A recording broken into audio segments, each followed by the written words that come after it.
The rain had already swallowed half the town when Daniel Price slammed his truck door and sprinted toward the collapsed roadside fence, his boots splashing through mud as thunder cracked overhead.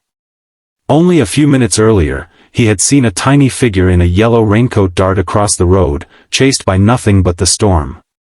Now, as lightning flared across the sky, he spotted her, small, shivering, and hugging a torn backpack, standing dangerously close to the rushing river that had swollen beyond its banks.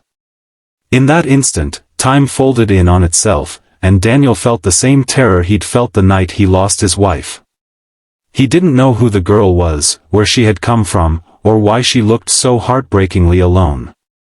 All he knew was that if he didn't move fast, he might lose another life he could have saved. If you believe in kindness, second chances, and the power of doing what's right, please like, comment, share, and subscribe to Kind Tales.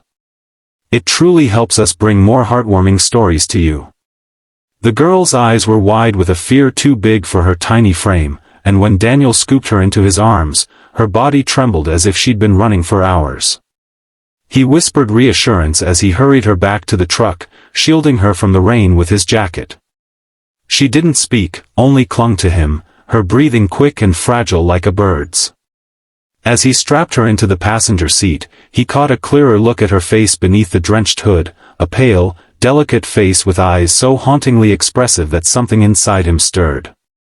Not memories, not recognition, but something close to responsibility. As though fate had placed her directly in his path. Back home, his 6-year-old son, Oliver, greeted them with the wide-eyed fascination only children have. While Daniel warmed soup and found dry clothes, Oliver sat beside the girl on the couch, showing her his favorite toy truck and chattering kindly. It was the first time the girl spoke.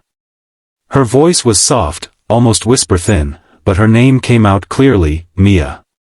When Daniel knelt to ask where she lived, where her parents were, Mia's face scrunched, and tears slid silently down her cheeks.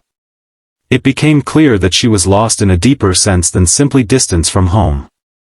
She didn't know how she'd ended up on that road. She barely remembered anything, only flashes of noise, running, fear. Daniel called the local police, but the storm had taken down most lines, and roadblocks delayed any immediate help. They promised to send someone the next morning. Until then, Daniel had to care for Mia himself. It wasn't hard, she clung to him as if he were the only safe place left in the world. Something in her fragile trust, in the way she looked at him with a mix of confusion and hope, tugged painfully at his chest. He remembered the years after his wife died, when Oliver cried himself to sleep and Daniel sat beside him, feeling helpless yet determined to carry on. He had learned how to love through loss. And now, watching Mia sleep curled beside Oliver, he felt a protective instinct rising, the kind that doesn't ask permission. The following morning, the world felt washed clean by the storm, but inside Daniel's chest, a new storm brewed. Police officers questioned Mia gently, flipping through missing children reports, but nothing matched. No panicked mother calling, no overnight alerts, no relatives searching door to door. It made no sense. Mia was clearly from a wealthy family, her clothing, her backpack, the delicate necklace around her neck all pointed to privilege. How could no one be looking for her? Days passed. Mia grew attached to Daniel and Oliver, finding comfort in their simple routines, pancakes in the morning, Oliver reading her picture books, evenings spent tending the small garden Daniel had planted in memory of his wife. The girl smiled more often, though sometimes she woke sobbing, unable to explain why. Daniel knew she was traumatized, but he also saw a resilience in her, a quiet strength. He wanted to hold on to that gentle peace they were building, but every day he expected a knocking at his door, a stranger demanding the girl back. He told himself he would be ready when the time came, but the truth was harder, he didn't want to lose her. Then, on the 7th day, the world he'd built began to crack. It was early morning when a convoy of sleek black vehicles turned onto his dirt road, their polished surfaces glinting under the rising sun. Daniel felt his stomach lurch as several imposing men in suits stepped out. Before he could speak, a woman emerged from the lead car. She was striking, tall, poised, and wearing the kind of elegance money could buy but suffering could not erase. Her eyes were red-rimmed, her expression carved with desperation. Her breath caught when she saw Mia standing behind Daniel. And in that moment, Daniel understood, this was her mother.